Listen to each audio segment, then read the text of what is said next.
dois, três, quatro. Oi, mundo! Cafezinho, porque tá um frio, bicho. Meu Deus.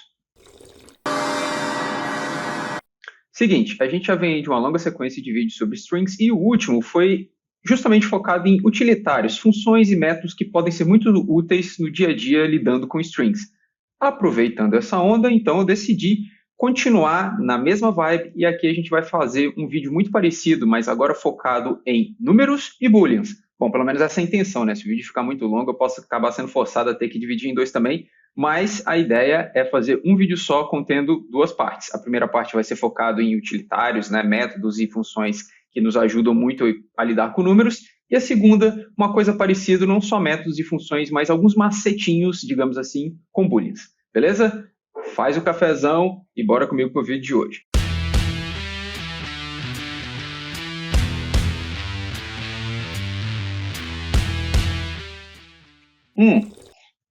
Então, sem perder nenhum tempo, a gente já vai falar de cara de algumas funções muito úteis, funções built-in, muito úteis, que estão disponíveis assim de graça para a gente lidar com números. Primeiro, o que eu quero dizer com funções built-in? Built-in é um termo que significa, acho que traduzindo seria o mais apropriado, seria embutido. É algo que está já contido em alguma coisa, certo? Foi construído já dentro de alguma coisa. Mas, na prática, o que ela significa é que são funções que já estão disponíveis sem a gente ter que importar nada. Lembra como nós falamos de números, operações matemáticas, num vídeo já anterior, e nós vimos a função sqrt do módulo math, ou seja, existe como a gente calcular a raiz quadrada em Python, a gente faz isso através de uma função que está disponível dentro de um módulo chamado math, mas para a gente ter acesso a essa função, nós precisamos primeiro importar o módulo dentro do nosso programa e só então, a partir desse módulo, acessar a função que ele disponibiliza. Isso não é built-in, isso exige um passo prévio, que é importar alguma coisa e então usar.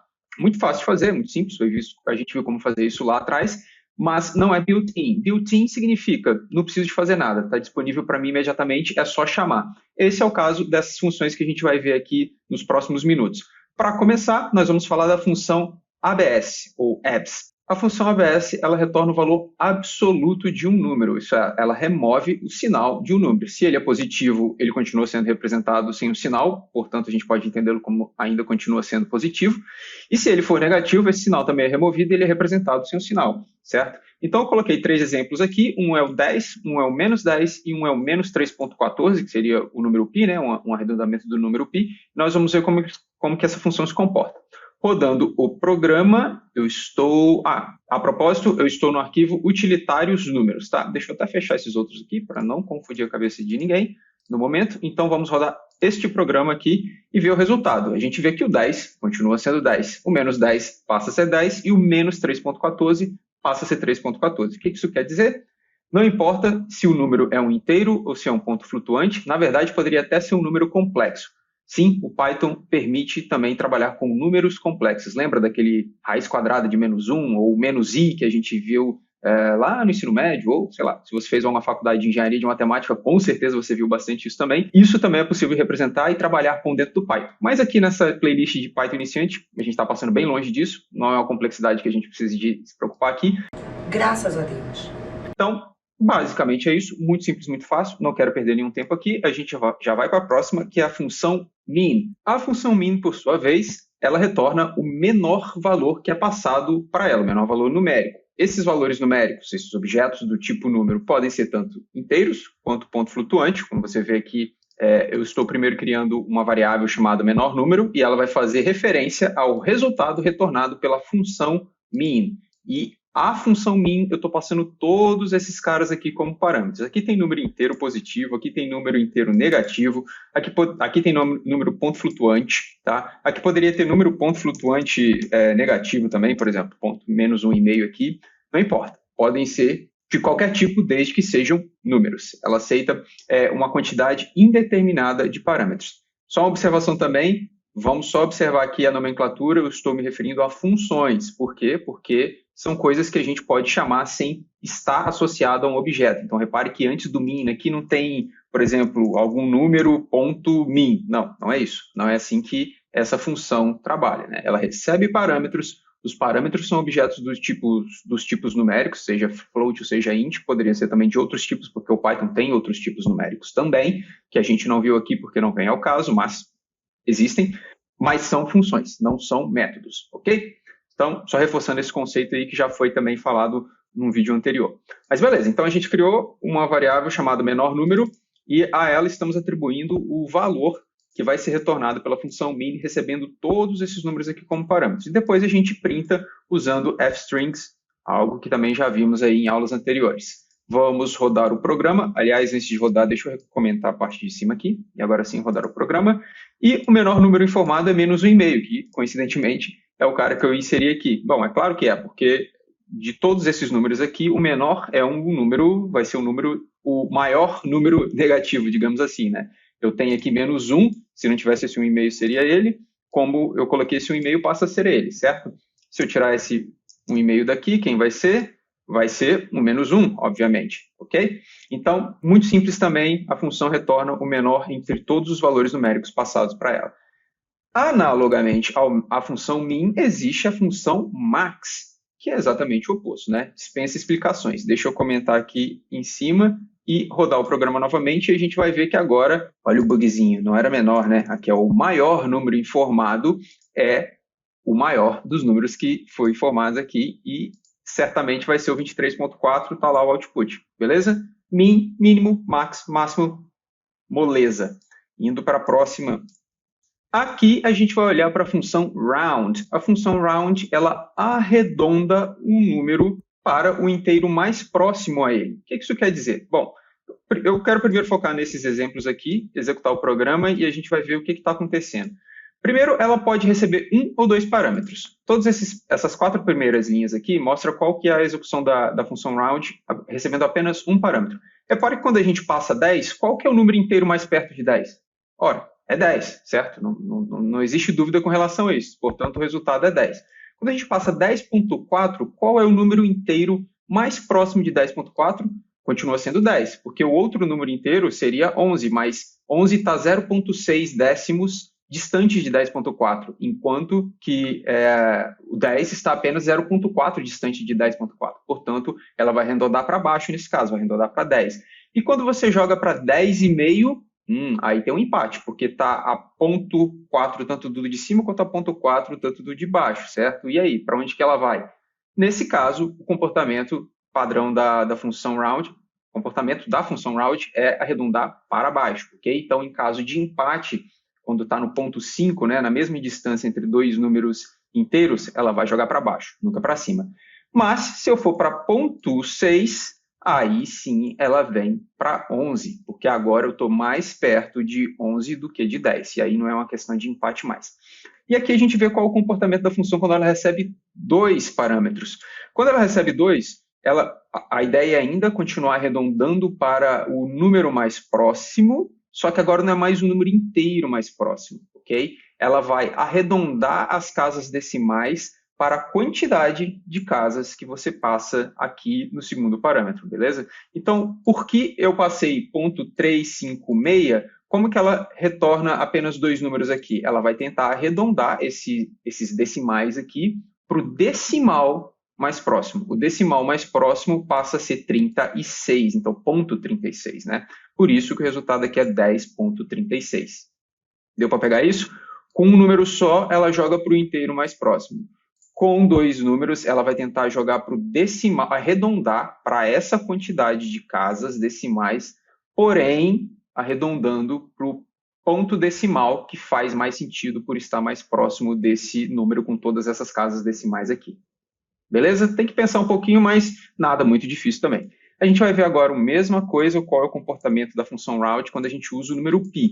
Aqui eu escrevi o número π com 1, 2, 3, 4, 5, 6 casas decimais, beleza? Então, primeiro a gente vai dar um round no π, e aí ele vai jogar para 3, óbvio, o número inteiro mais perto de 3.14, blá, blá, blá, é 3.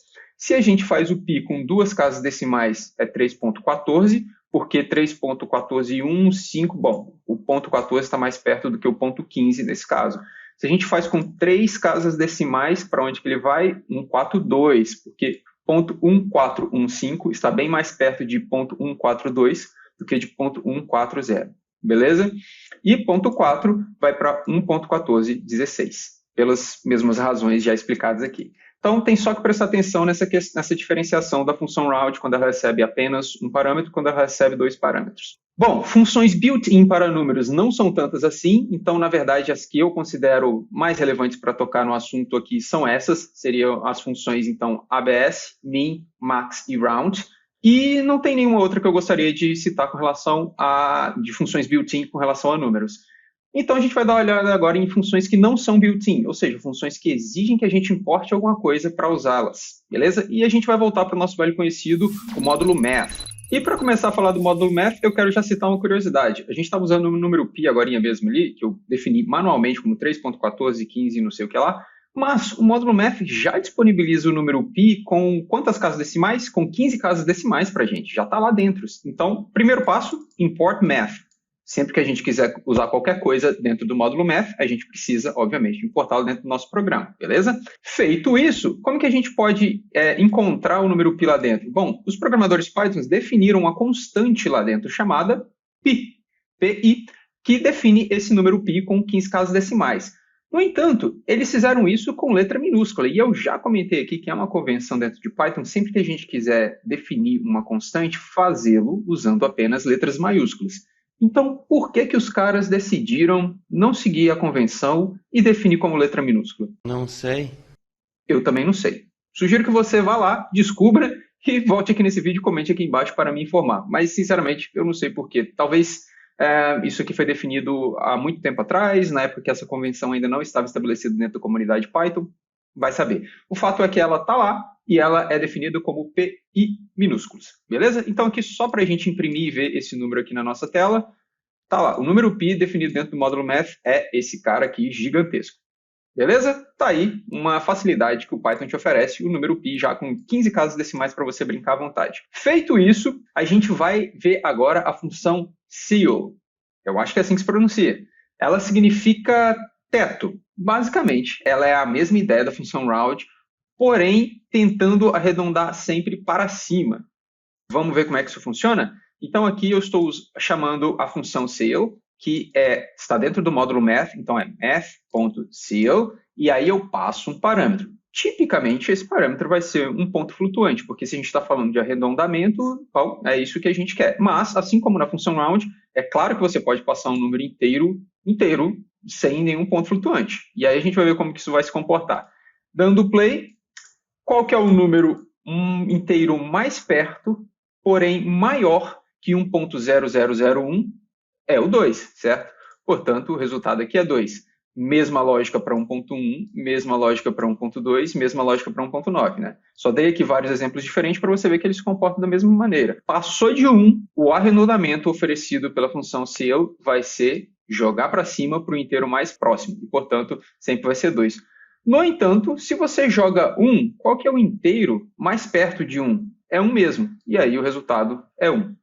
Então, aqui ela tem uma lógica um pouquinho diferente. Já que isso aqui não é um número quebrado e você está tentando arredondar, eu não vou arredondar um número quebrado, um número inteiro, para outra coisa a não ser ele mesmo. Vale a pena a gente também tentar observar como que a função vai se comportar com números negativos. Só para ficar bem claro e usar o mesmo número, aqui eu estou usando o pi de novo, tá? Lembre-se que o pi está definido aqui em cima como sendo o que vem lá do math.pi. Então, aqui eu vou passar tanto pi quanto menos pi. E o resultado vai ser, se o de pi vai ser 4, faz sentido, porque a gente está em 3.14, o próximo inteiro maior é 4, e o de menos pi é menos 3. Por quê? Bom, se a gente está falando de número negativo, o próximo inteiro maior do que menos 3.14 não é menos 4, porque aí seria menor, então é menos 3. E é por isso que esse é o comportamento da função com um número negativo. Certo? Então, continua fazendo sentido, não é nenhum bug, ela está se comportando exatamente como deveria. Analogamente à função ceil, existe também a função floor, que vai fazer o contrário. A função floor sempre vai tentar trazer para baixo. Floor significa chão, né? Base, solo, algo assim. Então, ela sempre tenta puxar para baixo, puxar para o chão o número que você está passando. Novamente, se você passa um inteiro, não tem o que ela fazer. Mas se você passa um ponto flutuante, ela vai tentar jogar para o menor inteiro mais próximo. Beleza? Então, obviamente, com todos esses valores aqui, o que a gente espera ver é a função floor retornando 1. Vamos ver se é isso mesmo? Sim, é isso mesmo. E vale a pena a gente ver também o mesmo comportamento que vimos anteriormente com o número π e menos π.